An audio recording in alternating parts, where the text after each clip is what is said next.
Jumpa lagi di Tribu TV. Kali ini kita akan bahas sebuah smartphone yang fenomenal, Huawei P40 Pro.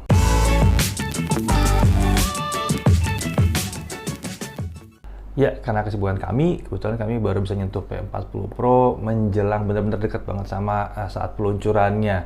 Jadi kita memutuskan untuk mengeluarkan sebuah video, tapi ini video pembahasan mengenai apa yang kami temui selama 24 jam pertama.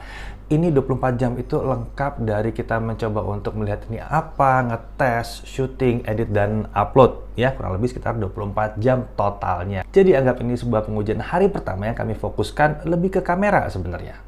Oke, pasti pertanyaan pertama adalah pakai Google atau tidak? Tidak, ini tidak ada GMS dari Google Mobile Service, nggak ada, tidak ada Play Store by default. Tapi ini kompatibel dengan aplikasi GMS.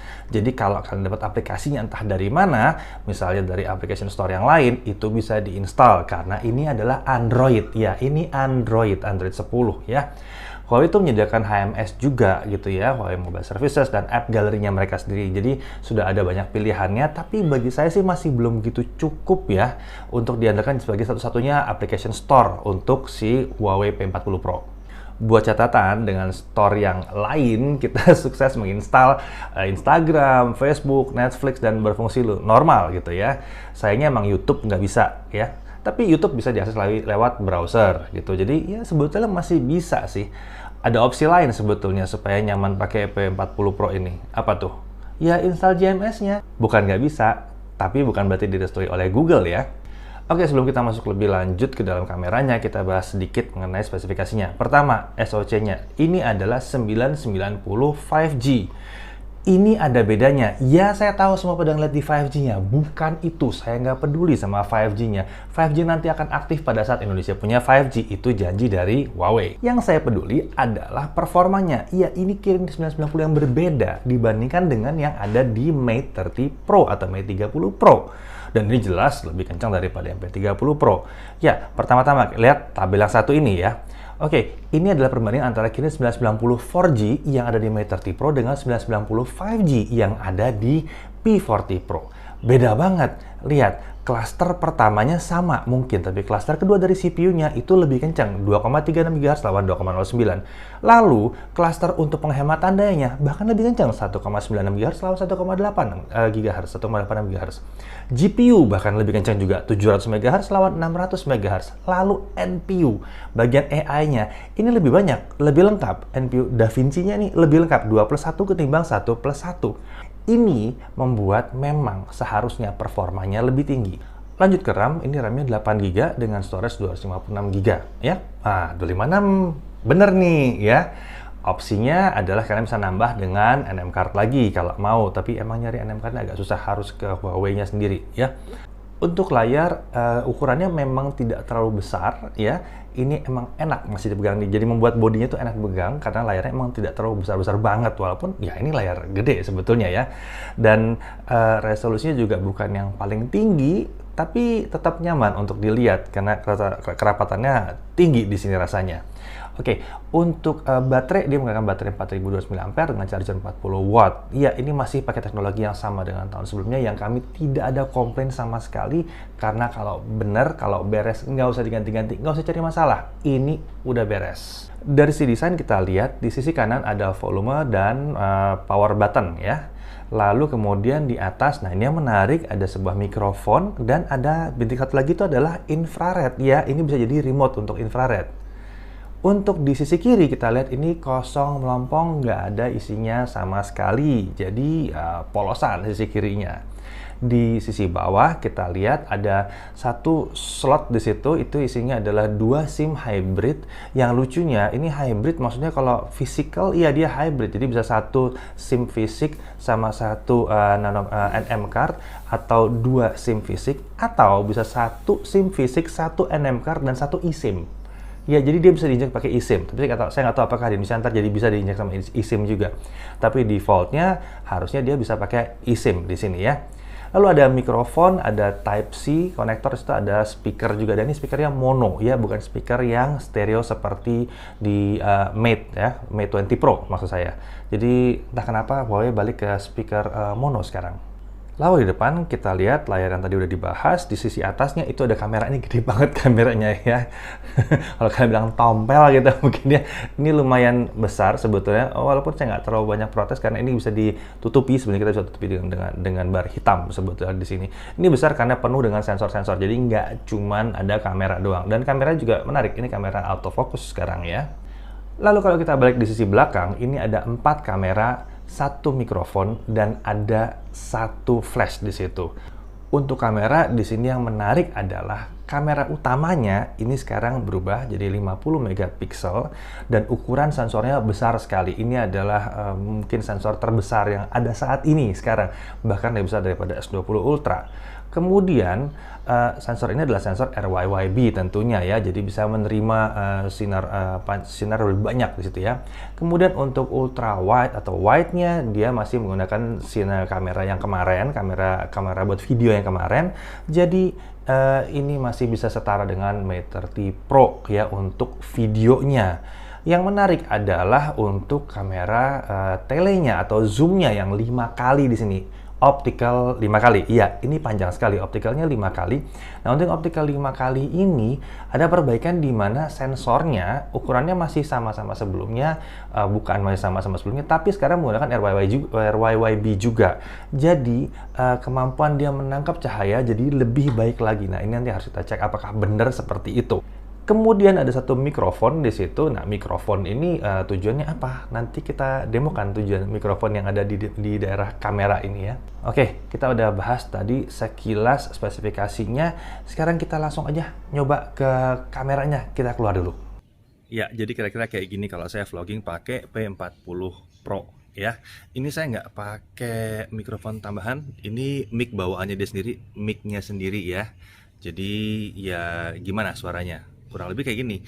Nah oke, coba kita bawa jalan. Kalau jalan kira-kira kayak gini jadinya ya. Iya.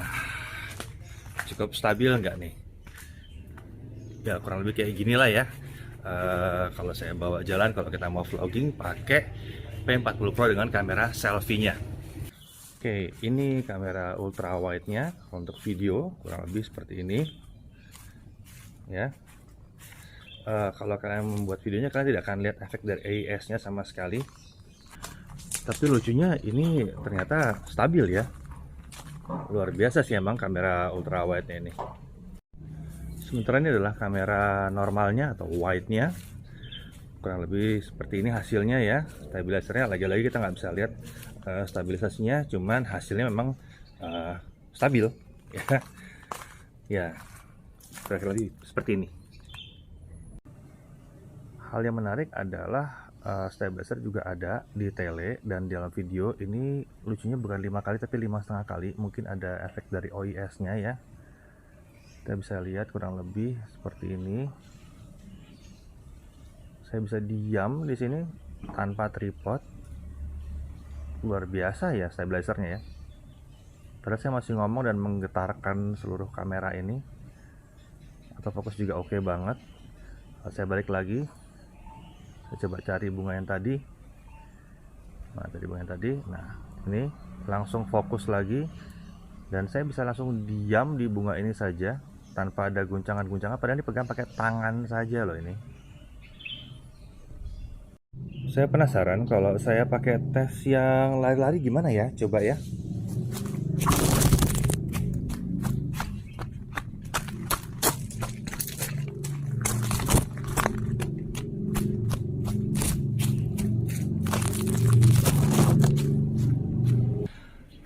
Ya ternyata sambil lari-lari oke juga ya, stabil juga ternyata. Ini hebat banget, tanpa bilang super atau ultra stabil, stabil dia.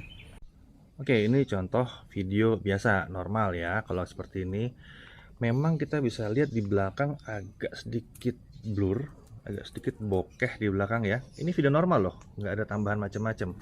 Bisa lihat tuh daun-daun di belakang tidak tajam karena sensornya besar. Ini emang tipikal untuk sensor yang besar. Tapi kita punya fitur satu lagi. Nah, kalau ini fitur namanya AI background blur, jadinya blurnya total ya. Cuman ya memang agak beda, tidak senatural yang tadi. Ya bisa dilihat itu masih ada sedikit yang lolos sedikit gitu ya. Ini kalau misalnya tempatnya lebih polos, mungkin lebih mudah untuk AI-nya mengenali mana yang orang, mana yang difokus, mana yang harus blur. Kalau diem sih, nah jadi beres. Tapi kalau banyak bergerak-bergerak begini, lihat itu di sebelah sininya, ya lolos gitu. Kalau kita diem, tuh beres lagi. Nah, kalau untuk AI mungkin ini lebih berguna ya, lebih asik kayaknya nih. Bikin belakangnya jadi itu ya, jadi hitam putih. Agak miss-miss dikit, nggak terlalu kelihatan di sini. Coba ya saya gerakin, tuh kan, nggak terlalu kelihatan di sini kalau dia miss-miss. Ini keren banget memang. Sayangnya emang kalau lagi selfie nggak ada filter-filter itu, sayang banget ya. Ya mungkin kedepannya nanti dengan ada kamera selfie yang baru ini bisa diimplementasi fitur-fitur seperti tadi. Oke, tadi sudah bilang bahwa ada mikrofon di kameranya. Fungsinya adalah untuk zoom mic. Jadi mikrofonnya bisa nge-zoom. Kita coba tes kalau kita nge-zoom in terus nge-zoom out seperti apa suara yang ditangkap oleh si smartphone ini. 4, 5, 6, 7, 8, 9, 10, 11, 12, 13, 14, 15, 16, 17, 18, 19, 20, 21, 22, 23, 24, 25, 26, 27, 28, 29, 30, 31, 32, 33, 34, 35, 36, 37, 38. Jadi ternyata efeknya luar biasa. Kalau kita nge-zoom in dan zoom out, kedengaran suaranya beda. Zoom in suaranya jadi lebih kencang. Itu fungsi mikrofon tadi. Nah, bicara HDR, ini yang lucu sih. Ini sebetulnya ada menu HDR-nya, tapi kalau kita menghadapi kondisi yang ekstrim seperti awan di belakang, atau langit yang terang banget di belakang sebagai background, entah kenapa ini HDR mah jalan terus. Ya, saya nggak usah hidupin menu HDR-nya pun HDR-nya jalan terus. Oke, tentunya di menu HDR dia akan sedikit lebih ekstrim mengangkat di bagian yang gelapnya dan menggelapkan bagian yang terangnya. Tapi ini seperti HDR jalan terus, tapi tidak berlebihan. Ya, jadi memang bagian shading itu masih banyak yang dibiarkan. Saya cukup suka dengan pengaturannya, jadi lebih natural buat saya ya. Oke, kondisi terang tadi sudah kita lihat kemampuannya dia sebagian ya, seperti apa, kurang lebih seperti itulah di kondisi terang. Sekarang kita pindah ke kondisi gelap ya. Saya pindah ke ruang tamu saya mungkin ya. Ini kondisinya tengah malam, sekitar jam 10-an mungkin ya, sekitar jam 10-an malam, dan saya matikan semua lampu di ruang tamu. Tapi ternyata di ruang tamu saya hasilnya tetap terang aja, padahal kita merasanya ini sudah gelap. Oke, bahkan autonya terang, dan untuk kondisi yang pakai night mode itu lebih terang, lebih rata lagi pakai night mode.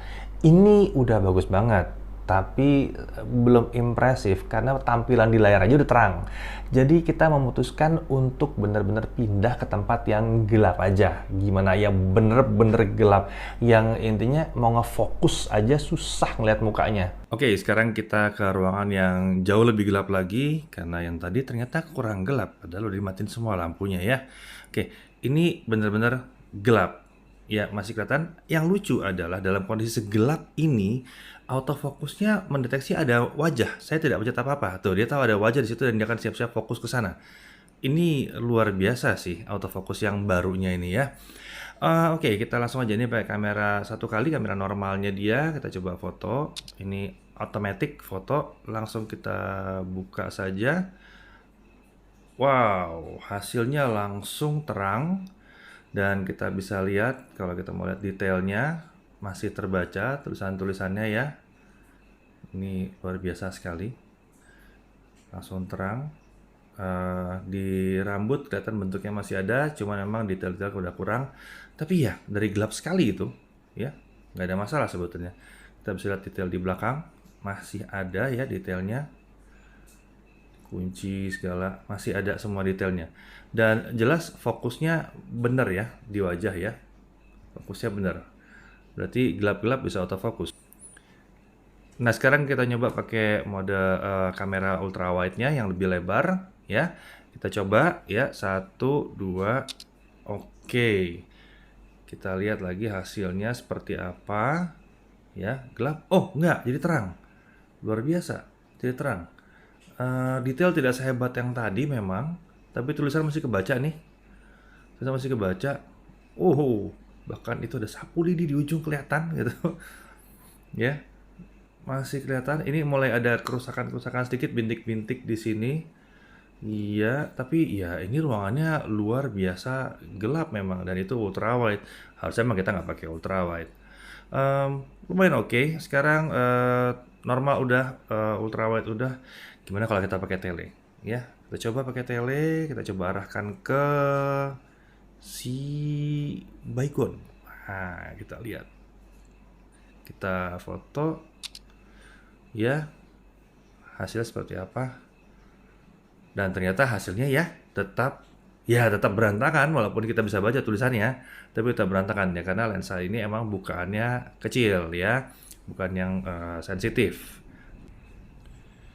Oke, sekarang gimana kalau kita coba pakai night mode ya? Ini sudah ekstrim.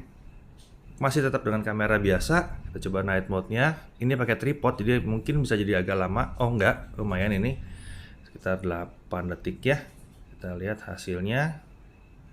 Iya, sudah selesai. Agak sedikit beda warnanya ya. Tapi ini yang menarik, detailnya lebih bagus di tulisan. Ternyata lebih bagus ya. Noise terlihat masih ada di sini.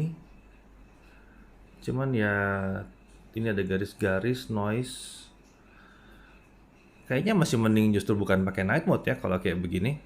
Oke, kita coba ultrawide dengan night mode. Iya. Wow, lama sekali 33 detik, 34 detik.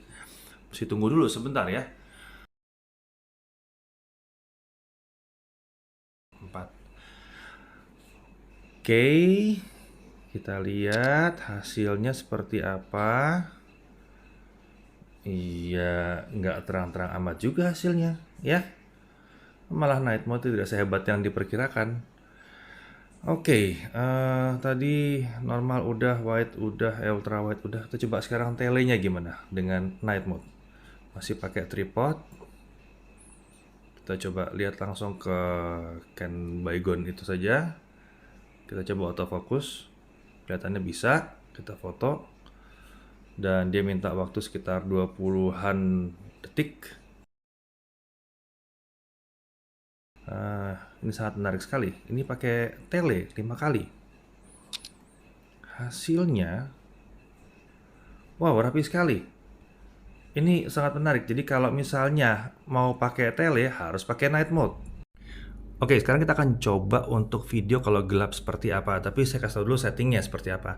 Ya, saya akan kunci shutter di 1/30 karena video bisa akan 30 karena 30 fps. Lalu ISO itu kelihatan kalau setting pertama ini ISO-nya 160 ya. Sekarang coba kita ganti lampunya. Nah, lampu utama saya matikan, saya cuma pakai lampu ruangan 1 biji doang. ISO-nya naik ke 1000, otomatis harusnya noise-nya naik nanti ya. Ini setting kedua. Lalu setting ketiga, ya, saya matikan total, ISO naik ke 6400. Nah, sekarang mari kita coba kalau di video seperti apa. Oke, sekarang kita mulai. Ya, ini dengan satu lampu di studio ya, kelihatan detail bagus banget tentunya karena ISO rendah. Sekarang saya matikan source lampu yang paling besar. Oke, tadi kalau di kamera untuk foto ini ISO 1000. Masih ada detail, bisa lihat di rambutnya masih ada detail. Masih oke ya. Jadi hanya pakai penerangan satu lampu LED aja cukup. Ini bukan lampu studio. Sebentar saya matikan lampu ini. Nah, ini yang terjadi kalau kondisinya gelap nyaris total, cuman ada sebuah jendela yang tertutup. Ini tertutup jendela, jadi cuma ada sedikit rembesan cahaya ya. Ya, bisa dilihat kurang lebih hasilnya seperti ini. Sekarang mari kita coba kamera spesialnya, kamera wide-nya kalau sini tulisannya, kalau saya bilang itu ultra wide. Ini adalah kamera spesial untuk video. Masih kondisi yang sama seperti tadi. Ini pakai studio lighting, bagus ya, detailnya lengkap banget. Saya matikan.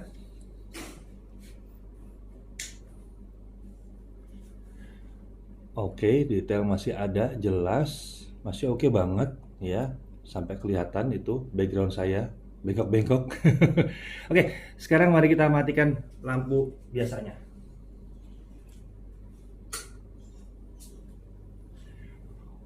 Wow, terang ya. Lebih terang dari yang tadi ya, walaupun detail emang nggak ada, tapi ini jatuhnya lebih terang dari yang tadi, padahal kondisi ruangan sama persis. Hanya ada sedikit cahaya dari luar, dan itu dari jendela yang tertutup sama tirai. Oke, menarik. Jadi hal yang kami temukan di sini adalah dalam mode foto atau auto, tele itu akan tetap dipakai. Ya, ini tele beneran yang dipakai karena bukaannya jadi kecil, ya. Kondisinya gelap, jadi efeknya noise-nya lumayan tinggi. Nah, lucunya kalau kita masuk ke dalam night mode, itu hanya ultra wide dan wide yang menggunakan kamera aslinya, sementara tele itu tetap pakai kamera wide atau kamera normalnya. Jadi dia pakai kamera utamanya 50 megapiksel di crop lalu diolah sedemikian rupa supaya terang kalau pakai night mode. Nah, dalam kondisi ini kita lihat bahwa kualitasnya bahkan lebih bagus daripada pakai tele beneran. Jadi gimana? Setelah semua pengujiannya, bahkan sampai ke pengujian videonya juga, itu video luar biasa juga ya kalau pakai lensa ultrawide-nya. Kami sih terkesan banget, baru pakai sebentar kami udah terkesan banget. Dibandingkan dan sekian banyak smartphone yang udah kami coba, ini sebetulnya yang paling memuaskan dan sesungguhnya membuat kami terkejut betapa konsistennya Huawei mendeliver kualitas hasil foto dari kameranya, bahkan hasil videonya juga. Sedikit catatan, emang kami lihat bahwa antara lensa tele normal dan ultrawide itu nuansa warnanya sedikit beda. Tele agak sedikit kemerahan, normalnya netral, sementara ultrawide sedikit kehijau-hijauan. Sekilas yang kami lihat seperti itu. Tapi ini hanya bisa menyulitkan kalau kalian berusaha untuk melakukan video sambil zooming dari ultrawide ke tele. Dan kayaknya itu hal yang jarang sekali dilakukan. Kalau kembali ke keunggulannya, untuk foto, kamera P40 Pro ini tampaknya dirancang untuk pakai mode auto. HDR aja langsung beres, nggak berlebihan juga, untuk gelap langsung diterangkan kalau diperlukan. Jadi sebetulnya ini emang untuk dipakai aja. Hidupin auto, foto, beres gitu ya. Intinya begitu. Lalu tadi kalau mau pakai video, jangan lupa selalu pakai lensa tulisannya wide, sebetulnya itu ada ultra wide ya. Karena kualitasnya lebih prima. Bahkan kalian bisa syuting dalam kondisi yang sedikit lebih gelap. Tadi udah dikasih contohnya ya. Kalau pakai lensa ultrawide-nya itu di dalam kondisi gelap dia masih bisa lebih terang daripada lensa normalnya. Tapi spesial untuk video. Oke, jadi uji performa emang belum kita lakukan secara lengkap, pengujian lain juga belum dilakukan, masih banyak fitur-fitur yang mesti kita tes, ada komunikasi pakai Me Time misalnya, hapus bayangan kaca, ada slow-mo, ada layar 90 Hz, dan gaming, ada eksplorasi yang lain lah yang dibutuhkan untuk pengujian selanjutnya untuk video berikutnya. Tapi kesimpulan awal saya dari pengujian 1 harian ini ya, 24 jam ini, kesimpulan dari saya adalah jangan beli kalau kalian tidak bisa lepas dari GMS sama sekali. Dan terutama kalau kalian tidak mau berpetualang bikin instalasi GMS, ya jangan. Karena ini akan sangat menyusahkan sekali buat kalian nyangkut total di GMS. Tapi kalau kalian butuh smartphone yang kamera utamanya super keren, dan mungkin kalian bisa menggunakan aplikasi dari application store yang lain, seperti saya tadi bilang, Facebook, IG itu bisa masih dipasang di sini. YouTube masih bisa pakai browser, masih bisa gitu ya. Dan masih banyak cara lain untuk install aplikasi di sini. Bahkan kalau kalian sampai bisa mau berpetualang nginjek atau nginstal GMS dalam sini dan tidak punya masalah dengan resiko yang mungkin terjadi, sejujurnya sih di China orang melakukan itu dan resikonya kecil sekali kelihatannya ya. Mereka juga, saya nggak tahu ya, tapi dari mereka tidak banyak yang terjadi macam-macam hal yang mengerikan sebetulnya, karena jutaan orang melakukan itu juga di China. Ya, kalau kalian mau mengambil jalan yang seperti itu, ini adalah salah satu smartphone terbaik dan tanpa masalah di sisi kameranya. Tapi tentunya kita masih akan lanjut dengan pengujian P40 Pro ini karena ini sangat-sangat menarik sekali. Ukurannya tidak terlalu besar, tidak terlalu berat, bodinya juga tidak terlalu berat, kameranya yang luar biasa membuat kami ingin ngulik lebih lanjut lagi mengenai si P40 Pro ini. Oke, buat kalian yang ingin komentar atau ingin nanya seputar P40 Pro ini untuk mungkin nanti kita jawab di video berikutnya, Tulis di bawah komentarnya dan pertanyaannya sekalian. Nanti kita akan coba temukan solusi atau jawabannya dalam video mengenai P40 Pro berikutnya. Untuk sekarang, saya akan menikmati dulu P40 Pro yang ini. Ya, saya Dirifan, jaga Review TV.